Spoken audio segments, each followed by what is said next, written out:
All right, welcome to this episode of Black Power Blueprint Live. All right.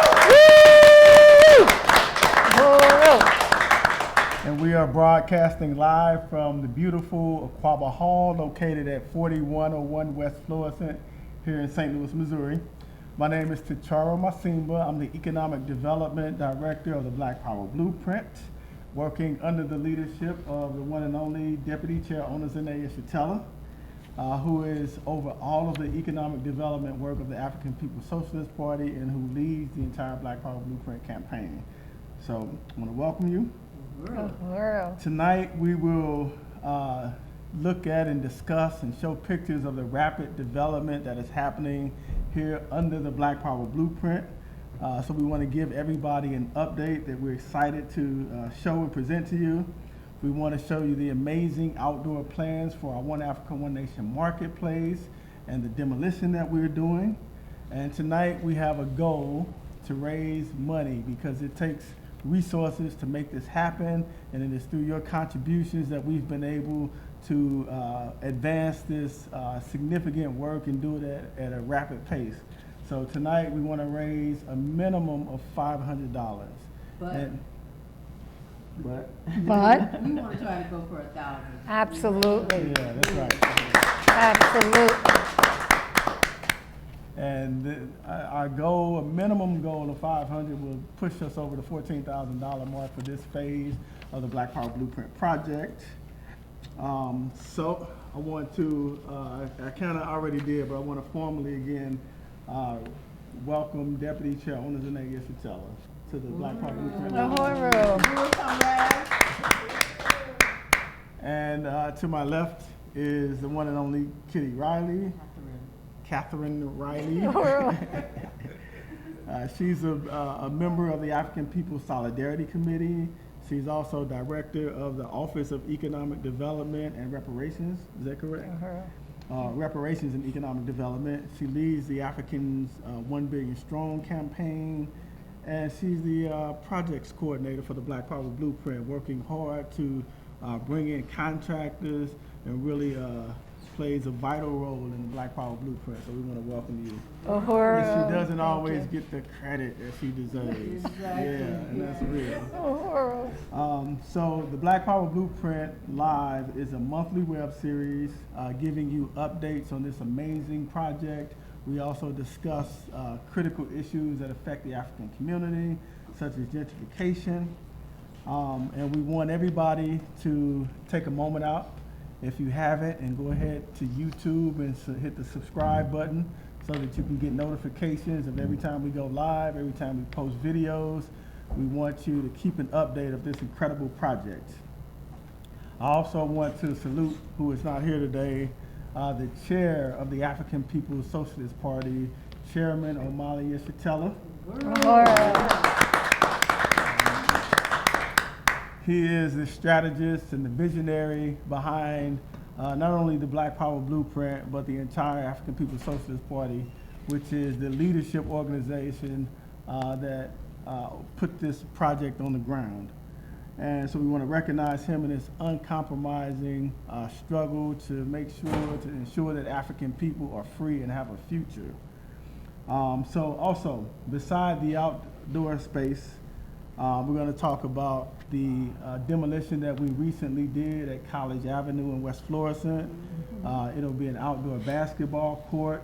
So this is an exciting development. This was something that we had not initially laid out in the plans, but we saw an opportunity to continue to fight, to push back gentrification, to acquire more properties, and to continue to provide programs and products and services for this community. So we'll be looking at photos of that project, as well as photos of the development of the outdoor market space. And actually, we should have photos coming now that will show the outdoor market space. I'm sorry, show the College Avenue space. And meanwhile, we also want to remind people to donate, because as stated, we want to raise $1,000. And you can go to www, we don't need to say www, I'm old fashioned, but blackpowerblueprint.org. Uhuru. We have people in the audience saying you don't need to say that. So, yeah, something? Wow, Okay. we have donations coming in as you speak. And you see on the picture here, this is the building that we just demolished, but I want to kind of point out the bricks you see they had fallen off. You can see them on the ground there. And when we first purchased the property, those bricks were not on the ground. This happened from the time we purchased it until that time, it had begun to literally just fall apart. So we wanted to be able to save it, but it was not something that was salvageable. So we had to demolish it, and we wanted to find something creative to do with it and something that would win the community to come together.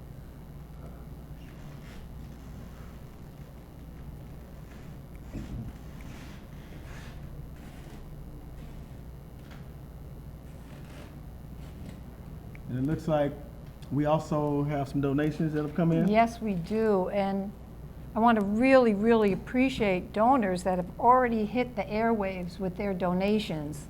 They went to blackpowerblueprint.org. Jackson Hollingsworth from St. Petersburg, Florida, donated $25. Really appreciate Jackson Hollingsworth. And we have Lisa Watson from Minneapolis, Minnesota, who donated $100. Thank you, Lisa. Lisa, Horu. And we have Ron Hudson from Seattle, Washington, donated $25. All right, Ron. Excellent, excellent. And all of the resources people have been donating went right away to be able to deal with this project sooner than we had planned. Absolutely. Because it started falling apart. The building started falling apart.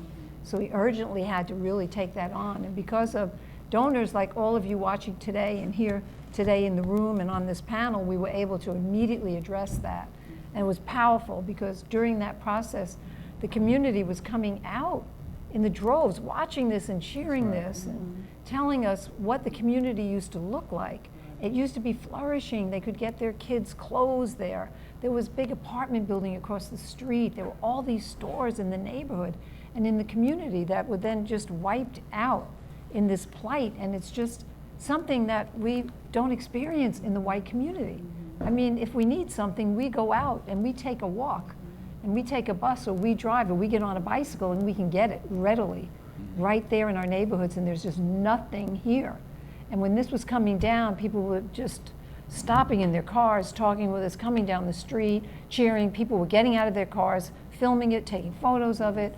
I mean, it's really a historic process what Black Power Blueprint is doing here in St. Louis. Too, I just really want to give a shout out to Jeff Construction. Yeah. Uhuru. Yes. The third building Yes. meeting Yes. demo for us. Andre and Trish Karen out of St. Louis. They're African-owned business, which everything that we've done so far has been concentrated under the African leadership and African construction. So we really want to send a shout out to them. And if you have a building that you need to be demolished, Jeff Construction is the people to do it. Yep, and it's JATH Construction. Yes. So, Yes.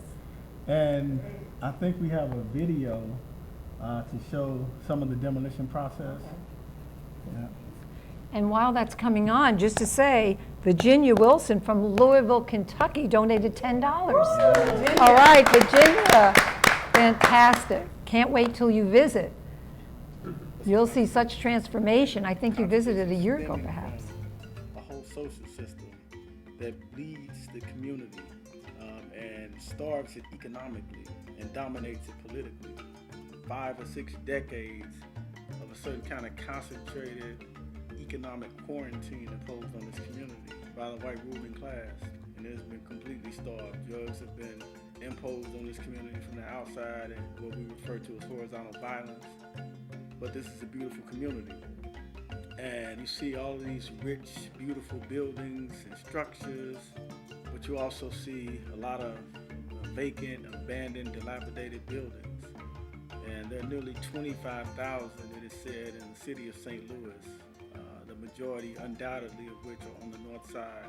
So with this project, the Black Power Blueprint, you are seeing an organic, community-driven project for Black self-economic development and self-determination. This is what distinguishes this from any other project. It is an anti-colonial project. And so we see the Black Power blueprint all up and down West Florissant in this area, buying buildings and land and demolishing buildings that cannot be saved. We are turning them into real serious self-determination economic development projects. So we see the One Africa, One Nation market down the street, and here we'll have a basketball court. And we did this because not only do we want to promote health and fitness, but we want to bring the community together. And we want to bring the community together so that we can develop solid families. We bring people into organization, and so that people can wage political struggle to ensure that our communities are no longer vulnerable to outside extraction. So this is the Black Power blueprint. And so we are transforming this community, one building at a time, all up and down West Florissant as our focus. And in the process, we see other people purchasing properties, purchasing abandoned lots, putting fences up around them, turning them into gardens. And we see people who could not see a reason to invest in this community now with hope that if they put their money back into their homes or back into a piece of property here, that it will be money that will not be lost and that there's a future for this community. So we want to tell everybody to stay tuned. We will keep you abreast of the development of this project, the demolition of this building, which will be a new basketball court, as well as the Black Power blueprint at large. Uhuru.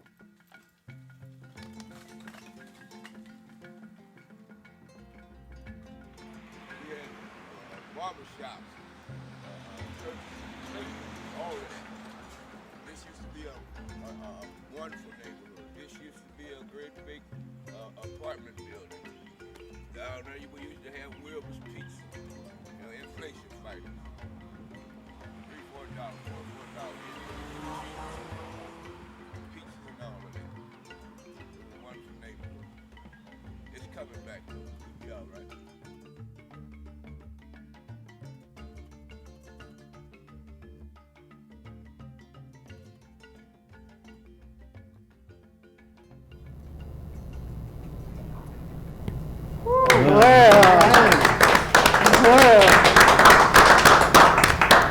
All right, what a fantastic video. So I wanted to turn it over to Deputy Chair Onizane Satella. So we looked at the demolition that will serve as an outdoor basketball court. But coming back down the street, a few blocks down the street, we are back at the One Africa, One Nation marketplace that will be across the street from where we are today. Can you tell us what the plans are for that site? Absolutely. And why it's so important, I'm sorry. Absolutely. Well, we had 3 goals in mind when we came to St. Louis. One was that we wanted to find a community center and an office for our national office for the Office of Economic Development, African People's Education and Defense Fund, and we're sitting in it right now. Yeah. We're sitting in the beautiful Aquaba Hall. And then our second goal was to find a location where we could do the One Africa, One Nation marketplace. We have marketplaces in Philadelphia, California, St. Petersburg, Florida, and in Huntsville, Alabama. So we wanted to bring that same model here to St. Louis. So we had the opportunity of purchasing 2 LRA buildings across the street. So we demolished those buildings, and now we have seeded that land, and now we're in the process of grading that property to, do the One Africa, One Nation marketplace. And this is gonna be like an incubator jump off to businesses that can't afford to have their own business place. So they would vend with us, and then they would, jumpstart their business through the marketplace.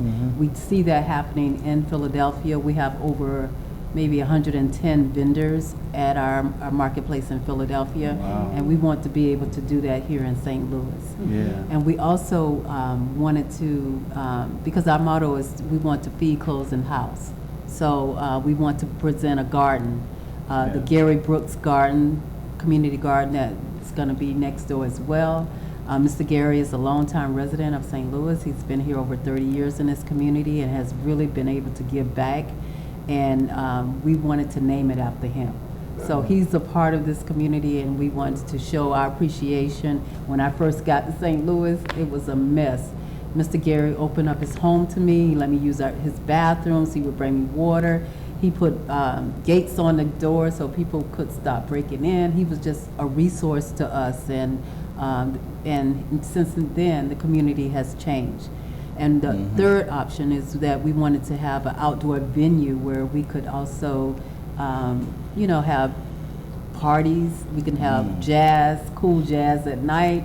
We can have, pop, rap, all kinds of music outdoors. And we also wanted to serve as a venue for weddings. Some people might want to have their weddings outside during the summer and spring. So it was like a threefold thing that we wanted to do there. So I don't know if we have the site plans that we can show people what it's going to look like in the next 3 to 6 months. It should be completed. October 31st is our goal to have it completed. Yeah. So if we had that site picture, we can pull it up and you can see exactly what it's going to look like. Let me describe it. I can't see it on there. And Kitty, can you describe what we're looking at Well, here? did you want to? Yeah, go ahead. Go ahead. Yeah. Uhuru. Oh, Uhuru. Well, I just want to say we have another donor mobilized by the whole vision of it. Janice Camp from St. Petersburg, Florida, donated $50. Right. $50.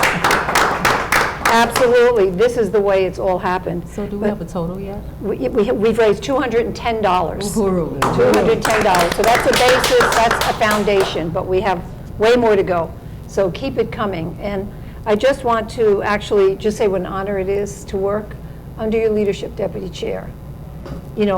Here in St. Louis as a member of the African People Solidarity Committee, and to absolutely salute Chichara Masimba as well. It has been a profound experience for me from the white community to actually be part of this project. And I know that, genuine solidarity is supporting the right of the African community to genuine economic development and self-determination. Empower in your hands. That's self-government, and that's what's happening. Because as modest as you are, talking about, how this Uhuru House structure, and the structures are key, of course. The buildings represent something, the land represents something. But it was such a process that I got to witness of, you didn't just come here. I mean, we would sit in this room where there was no floor, we had some card tables, the door had to be open, it was boiling hot, it was a hot summer. I mean, people would come in challenging you, challenging the project. And you had to back off all of these people challenging the right of African community and African women leading this thing. And we were all in neighborhood association meetings and economic development meetings. I mean, it was a whole dialectical process that wasn't just building a building. It was transforming a community and establishing the right of the African working class to have political and economic power. If it wasn't going to come from the city, we were going to raise the money, and you all helped do that. That's what put the brick on 1/3 of the back of this building that, tuck pointed these walls. I know this language now. That tuck pointed these walls, that framed this, that built that stage, that put a floor here so that the community could use it. I mean, it's a really profound process that's been happening, and I just want to salute your leadership and hard work and effort and your belief in the right of African people to be free, because that is what the essence of the Black Power blueprint. Uhuru. So, yeah. So just to say, I mean, this drawing actually reflects the vision of the African People's Socialist Party, of the nonprofit APEDF, and Black Star Industries. And it's going to be a very beautiful space that centers on having a stage in the far back corner and a pathway that goes around. And the pathway would be able to handle wheels, baby carriages, wheelchairs, hand trucks for when the market's happening. Alice Avenue can be blocked off for market booths. There's space for market booths inside of it. It's going to have a vegetable garden. It's going to have a butterfly garden. It's going to have native plants. It's going to have trees. I mean, the pictures are beautiful, but the trees in these photos are 15-year growth. And we just are determined to carry out reparations and to raise reparations for what Deputy Chair Ona, Chairman O'Malley, Ishatella, and Chachara are struggling for, is that the north side look like the south side. If we can have beautiful gardens, trees, flowers blooming all over, that's what we want to bring those resources into the north side. We want at least 6-year growth trees. And Mr. Gary's going to take us up to Missouri to the tree farms. You know, we want beautiful plants. There's another wonderful African man in this community from Blackberry Landscape that took us to his garden, his native plant garden, and his butterfly garden that was just magnificent vision of what this can be. Ron Jones. Ron Jones. Give a shout out to Ron Jones. To Ron Jones, who actually came in this building when it was in complete, dilapidation and saw the progress. And we've had 2 grants that we're working on. One for permeable pavers that go in front of the stage, like a brick walkway. Think of it as a brick walkway. Something that really enhances the beauty, lets the water from the rain drain through. We already have 3 fruit trees that Mr. Gary planted that we'll put in a certain area that gets a lot of water. And in 1 year, there's peaches on this little tree. Just amazing. It survived the winter.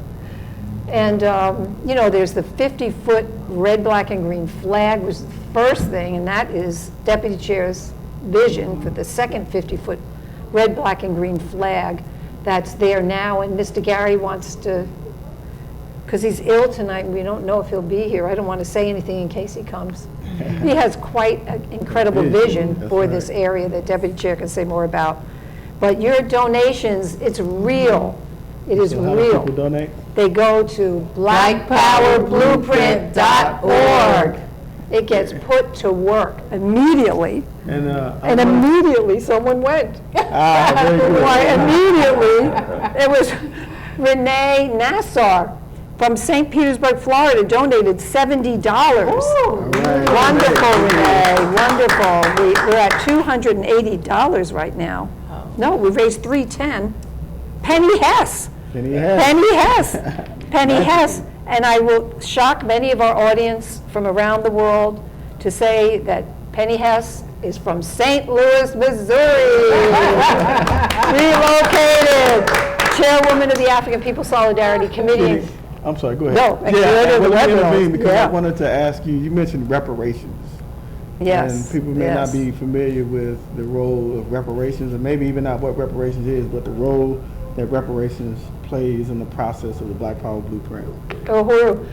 Well, there's so much talk now, 40 years too late, about reparations, but it is the African People's Socialist Party that leads the whole Uhuru movement that said in 1982, we're going to make reparations a household word. And believe me, that seemed daunting. And here it is, absolutely, the Democratic Party's trying to jump behind it to maybe have a meeting about it, et cetera, et cetera. But from the World Tribunal on Reparations for Black People in the US, held in Brooklyn, New York in 1982, based on international law, the verdict was that the US government owes reparations in $4.1 trillion for unpaid labor alone. That doesn't go into the brutality, the murders, the bestiality, the torture, the rape that happened to African people by white people that created the white power capitalist economic system. So the party has called for reparations from white people because it makes sense. The fact is, we have everything stolen from Africa. Every single thing we have in the white community comes from what has been stolen from Africa, from the people stolen from Africa, put here, unpaid labor, the land of the indigenous people. And the only way we can have a principled relationship with the black community is to pay reparations to the movement being built by African people to regain Africa and all the resources of Africa for liberation and freedom. All right. Mhm. That's the role, that's reparations. Right. And it's happening now, and it's happening in the Black Power Blueprint. And in fact, this building is partially a reparations building that we are sitting in right now, that you're looking at. So I wanted to, another thing you mentioned was it's a dialectical process. That's a big word, but the fact is that we didn't come here and everything was not laid out in blueprint fashion. You know, I mean, we had to struggle to make it happen, given the real conditions on the ground. And so you mentioned the LRA, and we purchased properties from the LRA, which is the Land Reutilization Authority. And can you tell us a little bit about that entity and the struggle that we've had, well, the struggle that the people have in buying properties from this and what we've been able to do? Well, when I first got here, I didn't know about this particular entity. You know, it's just through the process of, like you were saying, dialectical. You know, you meet people and you research different things. So what we were doing was looking for other properties to get. And I came across the website of the city, and it was, you know, talking about the properties that they had that were abandoned. So I began to look at the application process, and you know, I got with my board members, and we decided that we were going to try to get the 2 properties across the street first. And so we went through a whole, before we even sought these properties, we went through a whole process of, we might have looked at 40, 50 properties, you know, LRA properties, and let me tell you, they're in really bad shape. So to even bring them back to, you know, their beauty takes hundreds of thousands of dollars to do that. And so, you know, we decided to, you know, get those 2 properties, and we filled out the application and we got approved for them right away. But it's a process that is not really geared for African people. It really isn't. You have to have the last 3 years of your tax returns. You have to have a bank account. You have to have a budget saying how you're gonna, you know, fix up this place. It's just a daunting process for anybody who's really trying to get these properties. But because we have been in existence since 1994 under APEDF, we have those things in place. You know, we're a professional organization. We're a nonprofit organization. So if you do want to donate, it can be tax deductible. I want to just throw that in right now. Yes. But it's not for the average person. These LRA buildings are not for the average person. So what we want to do too is we want to create a situation where we invite the community, because they started this whole process of the dollar houses. You can purchase a house for $1 now. But, you know, the application process is tremendous. So we want to start a process where we help people call a conference where people can come, and we go step by step and show them how to fill out these paperwork. So that's a process that we want to incorporate into this whole Black Power Blueprint process. Yeah, and this entity owns and controls nearly half of all the vacant and abandoned buildings in St. Louis, and they're said to be 25,000 or so, and a vast majority of which, undoubtedly, as we said in the video, are on the north side of St. Louis, in the African community. So it's been a very difficult process for the African community to even acquire these properties so that we can begin to rebuild our communities. So we want to get with all the contractors, the electricians, the plumbers, you know, all the people that have the masonaries, the bricklayers. We want to bring them together so we can start really building this directory where people can just be able to choose carpenters and electricians that are unite with building this community back. So that's another process that we want to begin as well. And that's called? That's called the African Independence Business Association. All right. ANIBA, yes, ANIBA. All right, so where are we? Yeah, and also I just wanted to say that the African People's Socialist Party first came here after the 2014 murder of Mike Brown by a cop, and since then we've built concrete, genuine economic development. And this is not charity. This is a struggle or participation, a contribution to African people being free. And I'm feeling like more money has come in, and I should stop talking. No, you should keep talking, because everyone is so excited about the vision, about the work that's happening. Janet Van Fleet donated $25. All right. Mara Martin, who's from Louisville, Kentucky, new friends of the Black Power Blueprint from the Hoover Solidarity Movement donated $25. Mara and Janet Van Fleet, who I just met recently, is Seattle. That's incredible, up in Seattle. Really love it. Then we also, oh, more is coming in. This is fantastic. Ruby Gilderson from Philadelphia, Ruby. Pennsylvania, donated $25. Oh, Ruby. We'll see you soon, Ruby. Yes, This so that weekend. means, wow, we've raised $385. Wow.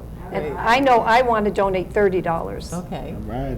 Absolutely, $30. So my friend, my comrade Amanda, calculating this, let's add that 30. So we're at $415.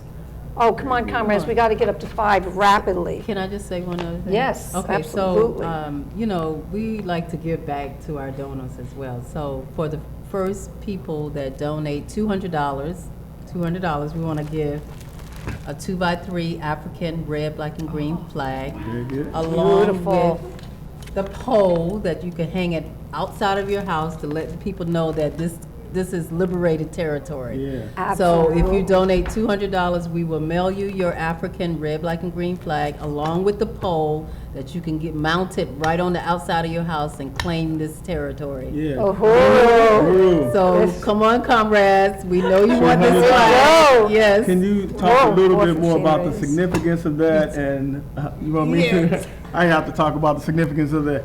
Well, part of, we're not just building buildings, and we don't want to just, have this static kind of economic development where we just build buildings and demolish buildings. It's about winning the community, and it's about raising the ability of the people to make political struggle so that we can save our communities, we can stop the extraction from our communities, and we can live a life that allows us to produce for ourselves. So part of this Black Power Blueprint is to really wage a campaign, economic campaign, that will allow us to push back gentrification so that our communities are not taken from us and we're not pushed out of our communities. And Kitty, I see that money came in. So come on, comrades. So that's what this is. Yes. This allows, we're going to go through St. Louis, all of this whole neighborhood. We're going to knock on doors. We're going to meet people. We're going to tell them about the Black Power Blueprint, give them brochures, talk to them about why it is that we have to fight for our communities. And we're going to ask them as a symbol, as a sign, as a statement that we Solidarity. will not allow our communities to be taken. To put these red, black, and green flags up on their homes and to fly them from their homes, so that when you walk through this neighborhood, you see everywhere, as you stated, liberated territory. It's evidence that there's struggle here and that the people are self-determined and have a political consciousness that says that you will not take our communities from us. oh, So go to really blackpowerblueprint.org. blackpowerblueprint.org. Carly Spurlock from St. Louis, Missouri, in our audience tonight, $10. Oh, Carly. That's $425. Comrades, we can do this. We got to do this. We can do more than this. You have no idea what's happening here. If this whole incredible strategy with the red, black, and green flag started with the 50-foot flagpole, and if I could spill the beans, there's going to be 3 flags on the Uhura House. Then you have the 50-foot flagpole. Then you go about, and Mr. Gary has a flag. Right. And then you go 3 doors down and there can be 2 flags. And then you go another block down and there's going to be a flag at the basketball court. And next door to that is the fourplex is going to be a flag. And 2 blocks down that street, a flag on the College Avenue house. This is even before the community starts hanging the flags and before even all the houses we stay in and live in get flags. I mean, this is a powerful thing that people all over the world are watching. This is the African community taking back their territory, liberating territory in the interest of the African working class. And this city probably has one of the biggest designs for gentrification than any city I know of in the country. Well, I was in Florida. Oh, so and it's they- there too. That was, Yeah. Yeah. Can you tell us about that? I You know. say every time you go back. I mean, every time I go back to Florida, it's like it's a whole new city. You know, I have a home on the south side of St. Petersburg, and when I first got into that neighborhood, it was African, you know, and now, 19 years later, you know, it's you know, gentrified. It's really gentrified, and the cost of the houses now are just out of reach. If you don't have a house in Florida right now, you will never be able to purchase a home unless you make $400,000 to $500,000 a year in income. Wow. It's just totally out of reach. They're building high rises after high rises everywhere in the downtown area, and they're expanding from the downtown to the what they call now the midtown area, which is the African community that has been gentrified completely, and pushing the African community out. So yeah, I mean, I didn't mean to interrupt No, you, that's but No, good. but yeah, Florida is also yeah. a place, you know, Yeah. it's all over. It's not just, you Yeah. know. Yeah, and I think some people, understandably so, you know, they hold out hopes that some of the African community who live here, they, you know, hold out hopes that even if this gentrification does happen, even if they put this spy agency in our community that they want to put, that maybe at least their home values will go up and they can sell their houses at a higher price. But that doesn't work No. because your property taxes go up, so you may even lose a house before you Code can sell violations. it. And then they impose these code violations. I appreciate that, and they try to get you out of your home. And then even when you sell, now the market is different, so you can't even repurchase anything. So it's not designed for you to win, you know. And I read an article recently where it was saying that the Africans that own their home get less, you know, sell their home 40% less than, you know, white people. Just 'cause you're African, Yeah, and they just know it. because you're African and you know, and they know it, you know. So I mean, we really have to. I'm holding on to everything I got, everything that I got. You know, I'm not selling anything. Yeah, we have to fight for that. Wow, I do want to tell you about another donation that Oh. came in during that, and it is from Mara Ratu, who lives in Boston, Massachusetts, and she donated $25. Hooray. Whoa, Mara! And we have raised $450. World. I really encourage somebody to, All right, Yes, we got another $50 from Dr. Howard Bowens. Dr. Howard Bowens. in Dr. the Howard audience. Yes, Bowens in the I'm audience. St. Louis, Missouri. Says St. Louis, Missouri is Woohoo, donating thank $50. Thank you so much, Dr. Bowens. That's So we're halfway there, comrades. We just Yeah. jumped over that low goal. Yes, all right. I'm really waiting for somebody to want to hang that African Yes, flag on their yes. house. Yeah, Just get- This is a beautiful $200. gift. This is a Just- beautiful gift in Yes. unity with the whole strategy. Yeah, really. BlackPowerBlueprint.org. Now, we wanted to have Mr. Gary Brooks here, who, as you stated, is a neighbor who has lived in this neighborhood 30 or so years. And you mentioned that you didn't have, that he let you use his bathroom, but he had to let you use his bathroom because this place did not have bathrooms. It didn't have walls, it didn't have air in the summer, it did not have heat in the winter, you know, and you came here and in this dusty place that most people did not. We had a tour here. I forget what event it was, but we did a tour of this building. NPDUM convention. The NPDUM convention before we had done any work to it, and some people would not even come in. That's what Yeah. it looked like. It was dusty. There were whole sections of the floor that had holes in it. To my left, there was a couch that some people obviously were sleeping on and on and on. So, but Mr. Gary, he helped out. He put bars on the windows, and he was really, really, really instrumental in just bringing us into this neighborhood and doing whatever he could do to help us. He couldn't be here today, but he has a real beautiful vision of the market next door. Can the both of you tell us a little bit about what you can say about his vision? And Well, it's Mr. Gary calls it a destination, you know, which is really, you know, it just reminds me of our motto to make the north side look like the south side, you know.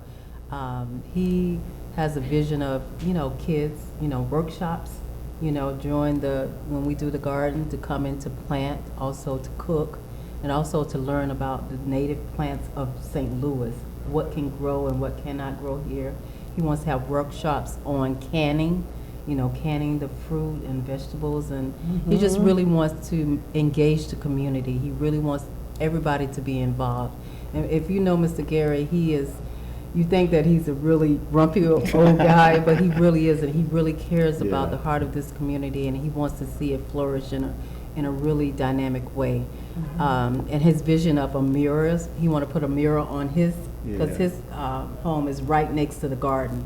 So he want to put a outside mural on that garden. And what did he say he wanted to He has this vision of a mural that shows African people coming to the center and bringing food and gifts that show the kindness and love and generosity of the African community.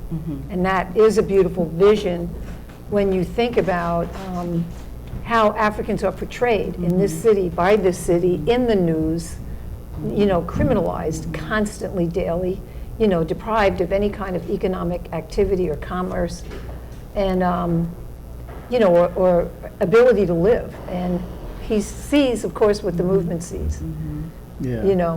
and he wants to put that mural in. Another thing he named is very familiar with us in the white community, because a lot of times we have these little things in our homes. It is sort of a reproduction of that Zen feeling where there's peace, and you have, like a little waterfall, and it repeats and goes down, and just brings a sense of calm and peace and just beauty. And the way people who are schooled arborists, Mr. Gary is absolutely an arborist. And he wants trees planted that each one blooms in a season, and flowers planted that bloom per season. You always have color in the garden. And he wants to do an Africa with red, black, and green flowers in the shape of an Africa. I mean, yes. that are angled upward so that you can see it from a distance. You don't have to be on top of it to look at it. Yes, So he has this complete vision. Yes. Yeah. Oh my And we So- want to make it a reality, We are. yeah. Yeah, we have more Ooh. than Oh, we have someone else we have several people who want to make it a reality. And one is Amber Myers from Louisville, Kentucky, donating $20. All right, Amber, a real new friend. Can I interrupt you? We've had a couple of people donate from Louisville, Kentucky. Someone And- else we have. Oh, and somebody else, and that's significant because we are building forces and building organization in Louisville, Kentucky, and I think that's evidence. I don't know what's happening. Yes, I think that's yes, evidence that yes, we are building yes. organization in Louisville, Kentucky. Yes, we have Kaylee Clark donating $25 from Louisville, Kentucky. Right. All right, Kaylee. That means we have now raised, oh my goodness, we have now raised $555. Only $445 to go. That's 2 people buying a flag. Would really push us right over there. And Diane from Gainesville, Florida, $10. Ooh, Diane. Diane D. From Gainesville, Florida, $10. That's $565, just $435 to go. And I want to I just want to say one thing. We really wouldn't even have to do this if there was really, justice in this country. Because I just read this article in the Burning Spear newspaper that really exposes the corruption in this month's Burning Spear newspaper in the city of St. Louis. And this is just one little thing that it really exposes, with all the indictments of people in the county, siphoning off all the money in their pockets. 4 have been indicted. This exposes the St. Louis Promise Zone, and it's making a real difference for our region, addressing the needs of our most challenged communities, meaning That's in quotations. that's right. They get the money based on the conditions of the African community. What we see every day, which sometimes, I really want just to explain this, some days you feel nauseous when you pass by some of these buildings, and they are every single block. You actually feel nauseous. It's like, mold. It's just like filth. This is, what the social system deems African people should live in until they're ready to try to gentrify the land. But they got $400.48 billion invested in carrying out a promise zone. Of so far, what they've done is they've developed an initiative. They've helped focus attention Survey, on the most distressed areas. Boxes. They are identifying solutions. This is $4.48 billion that belongs to African people. This is a drop in the bucket, and they're lining their pockets with it. There's not one thing. except now they have found 6 million. Found 6 million to start doing more demolitions of the buildings because they're really getting ready now to gentrify. Now they're ready. They've been holding it in the bank, the land bank, the LRA, and now. So we are turning, that reparations is really turning the tide. It may not seem like much, Reversing the process. but it is, because what the African community is struggling for is power, political power. So yes, a building, yes, a flag, yes, a lot, but it really represents political power in the hands of the African working class, and we know what that looked like in the 1960s. Woohoo! We got another donation. You did. Yes, we did, from Maureen Wagner, $100. Maureen Wagner. So that is incredible. Maureen Wagner from Oakland, California. Yes. Woohoo, we're getting all around the country. We'll see you soon, Maureen. Yes. That means we've raised $665 and we have $335 more to go. Okay, so, you know, I want to donate $100. We gotta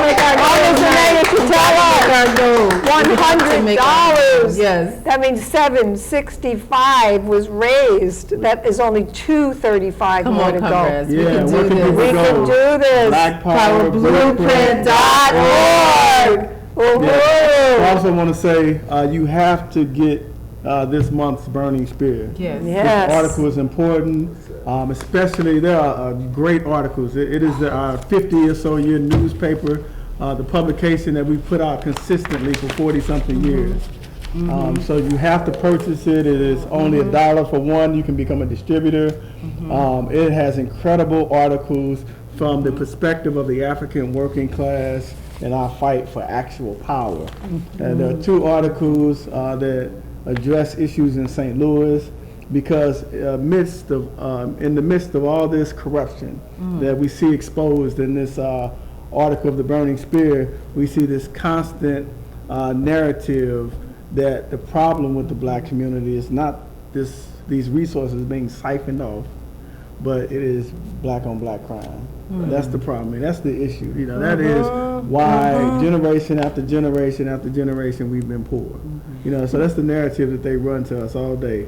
And so we are making a struggle against that narrative. And even some of the people themselves have accepted this narrative. So we're pushing back against that narrative. We're explaining the contradiction in a way that allows the people to see that we are not at fault, the African working class is not at fault, and that there's a future. And the future is in that Black Power Blueprint. Yes. Woohoo.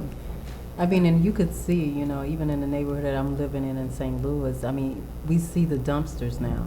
You know, we see, you know, we see the Ameren, you know, the electric company putting all the new lines in everywhere, you know. We see the water department coming in and running new lines underneath with gas and all that stuff too. So it's coming. You know, they're getting ready to gentrify this area, and we're saying no. Hell no, you're not going to do it in this on the north side. So, Uhuru. And it especially makes me think about, well, overall St. Louis is like, I saw a movie about Nigeria, and it was probably the U.S. forces in Nigeria, and it showed actual poverty, and especially it was exposing Shell oil for siphoning off all the oil in Nigeria, and the abject poverty that the people lived in. And then there was this creek about as wide as this table, and it's filled oil just running down this creek. On the other side of it was this huge enclave that had tennis courts, saunas. It was for the Americans working there. It had houses, suites. I mean, it was like they walked into a cement enclave, and they had, you know, a total upper middle class white life that they would have had in the US. And St. Louis is like that. St. Louis is like an enclave. It's a white enclave, and it's surrounded by African impoverishment. And there's 149,000 white people who live in St. Louis. 149,000 African people live in St. Louis, and 148,000 white people. So it's almost like 50-50. but it's the one group siphoning off everything from the other group, and that provides the lifestyle, the social wealth, the ability to even see this reality, but go home. You can always go home. We don't experience colonial life. We don't experience colonial stress. Yeah. We don't experience social poverty. Our chairwoman Penny Hess has done a lot on quantifying reparations and just really exposing that the African community lives on like about 16,000 or assets of 16,000 in St. Louis, and the white community 165,000. That, I mean, what does that make each individual in the African community live on? About $5 a day. So there's more African people living on that kind of amount here than in West Africa, which is completely raped and pillaged to the hill. There's study that shows that in Boston, the average assets of the white community is what, $240-something thousand, $7,000, while the average assets for the African community is, you would not believe it, it is $8. You know, white people have 44 times the wealth of the African community. It is said that it would take the black community 228 years just to acquire the same amount of wealth that white people have today. That is not closing the, I mean, that's impossible to live by. And even so we see this relationship between African people here and African people in every part of the world. There's a social system that allows a group of people who have come to identify themselves as white and European in Australia and Europe itself and in America, and they have created a social system that allows them to siphon off, to extract the resources of other people for their own livelihood. In Ghana, for example, there was a recent article showing that 98% of all of the gold resources, the revenue from the gold, go directly to capitalists and capitalist corporations, and about the remaining 2% is siphoned off by a small elite African administrative class. You know, so this is, and this small sector serves as a conveyor belt, if you will, between the resources of Africa and the capitalists, and they get paid off. And 2% for them is a tremendous amount of money, and the people get almost nothing. So that's the relationship that the Black Power Blueprint is struggling against. We understand this is not just a program where we want to build a few buildings and we want black people to start learning how to spend our money the correct way, if it's our fault, because they tell us that we have so much money that we spend incorrectly, and that's the issue. That's not the issue. The issue is somebody has a hold to our resources. You know, that's the issue. So this is what we're fighting against, and we want to encourage everybody to go to blackpowerblueprint.org. And there is someone else who absolutely unites with what you just summed up totally, and that is Bakari Alatunji from Oakland, California, who just donated $25. That's $790. We only have $210. That's one flag. For one home, there's only $210 remaining, you know, for our webinar. And I want to really encourage people to go to blackpowerblueprint.org and show your reparations. Just fork it over. We don't need what we think we need. We really don't. We need to build this.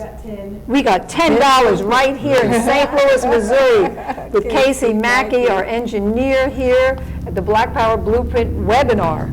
All right, so we have $800. That's one flag.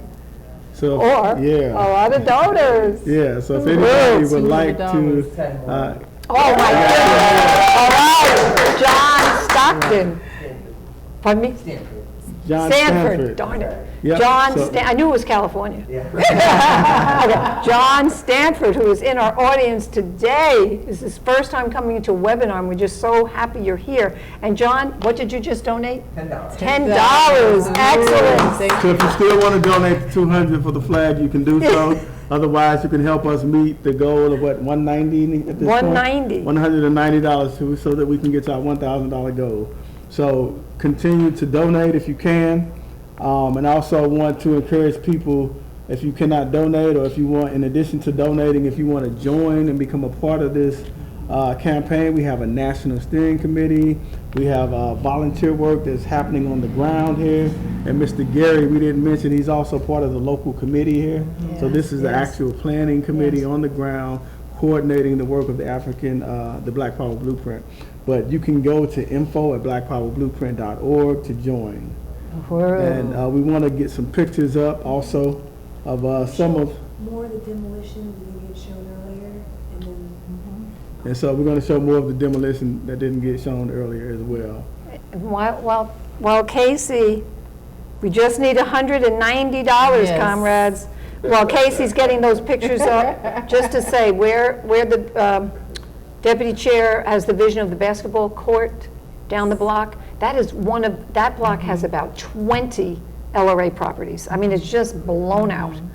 And you see the young people with this plastic basketball thing playing in the street, but that means all the police constantly pull in and jam them up and prevent them from even having any fun. Look at that, look at that. Hey! So this was actually, can you explain? Well, this was a day of, we really hit the demolition that day where we had our volunteers out and we went live on Facebook Yeah. to show people where their resources were going to. Yeah. It was a tremendous day. We were very, very happy. Keep Right it next here. door. Yeah, go back. Okay. Go back to the other.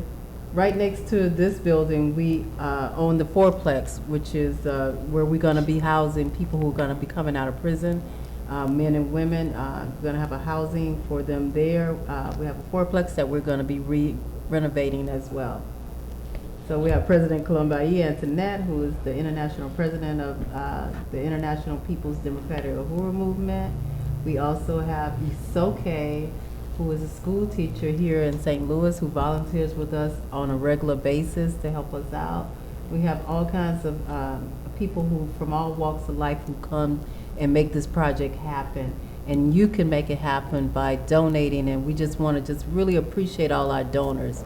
We have so Absolutely. many donors that we need to appreciate, and just thank you for just continually believing in this project and believing in the Black Power Blueprint, but most of all, believing in the African community, you know, and what we can do for ourselves. This is not some charity organization. This is building self-determination for our own liberation. Yeah, Oh, you see the progress there. Yes, So that's the building. It's down now, I thanks to know. your donations. So we're gonna have to figure out what we're gonna do with that tree. Yeah. And hopefully we can get some more and it'll become a basketball Yeah, court. this is Yeah. what our vision is. Great vision. And to Charles Simba, right here, one of our moderators just donated $20. Ahoy! That's only $170 left. And, you know, just speaking, you know, from the Solidarity Committee, of course, I've had the honor of meeting Isoke, that Deputy Chair just spoke of, as part of our committee, and she is a teacher, and she's from East St. Louis, and East St. Louis is right over the Mississippi River. It's just right across the river. And it had one of the most severe massacres of African people 100 years ago. As a matter of fact, the year we arrived, like 2017, that the project started, was the 100th anniversary. It was If I can- 1917. I'll let you right. finish, but Garvey called That's it a it. massacre. It was a You know, massacre. because wasn't people were it? calling Yes. it a race riot. He said it's a massacre. He was in New Orleans at the time. And I'm trying to remember the story. I think the mayor in East St. Louis at that time had traveled to New Orleans to meet with the mayor of New Orleans because they wanted to stop the migration of Africans from New Orleans to St. Louis because the white capitalist community in New Orleans wanted the black labor to stay there. So he went there to meet with the mayor there to try to stop this process. And Africans, of course, continued to come up north, and then they took jobs that white workers did not want. And they didn't like that, you know, and so they slaughtered these Africans who did resist. Absolutely. And I mean, so many articles say different things. You know, recently I read something that said 60 Africans were killed, other people was 300. It was really more major than the Sand Creek massacre of the indigenous people, which was one of the more brutal massacres. It was more people, more Africans killed.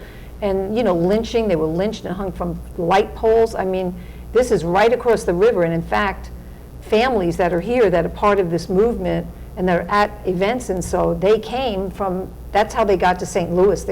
Their parents, grandparents swam across the Mississippi. That's how they got here. I mean, this is alive. This is real. You know, this is a slave state.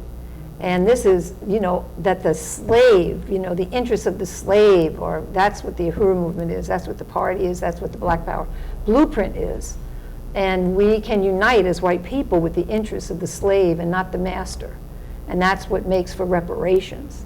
So dig deep, comrades. We only have $170 left. So go to blackpowerblueprint.org. Yes. That's it too. We talked earlier about our Chairman Omali Shatella, who is the chairman of our organization. I just really want to send another shout out to him around, you know, for his determinations for 50 plus years of, you know, really fighting for Africa and African people all over the world, and indigenous people and poor people everywhere, you know. And I just want to he's the visionary for this whole Black Power blueprint. So I just really want to send us a shout out to him again. Chairman.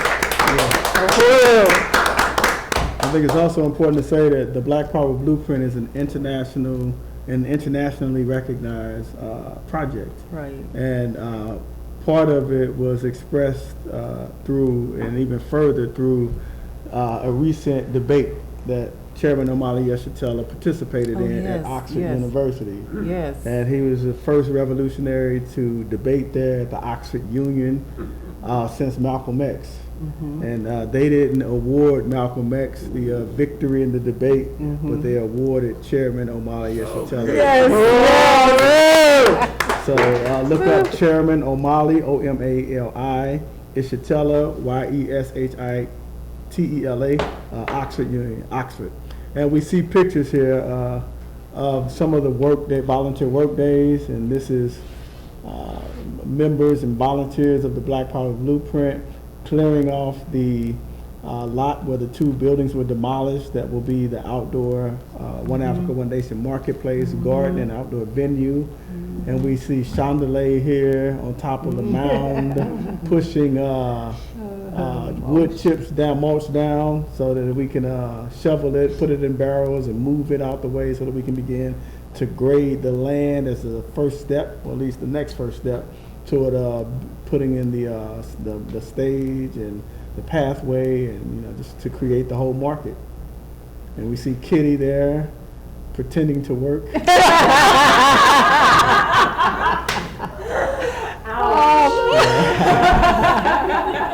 And we see members of the International People's Democratic Uhuru Movement impede them. Let's give them a round of applause. And members of the Uhuru Solidarity Movement. So we had a contest too. And keep it here for a moment. We had a contest at a certain point to see who could guess most closely the amount of barrels that would be needed to move all the mulch. And so Ben came in first. Oh, really? Oh, I thought T'Challa was bragging. Ben came in first. I came in second. Casey third, I think. And Kitty, idealism. Wishful thinking. I thought it before. But I do want to comment that what you see in this picture, this is your leader. This is the executive director of APEDF and the board president. She was out there shoveling 2 Saturdays in a row. This is the organization that we, you know, so respect, admire, and are in solidarity with. These are our leaders that are right out there every aspect of the project, including T'Challa also. Yeah, but it's necessary to say, I mean, Deputy Chair, our executive director, she leads international work. Yeah. She's in international meetings on a day-to-day basis, and she does not have to be here to justify her existence. She doesn't have to be out on a hot sunny day on a Saturday, 2 Saturdays in a row, digging up dirt and mulch. You know. There she is. So, okay, this is our last call. This is the last call. Go to blackpowerblueprint.org. $170. Yeah. So, yeah.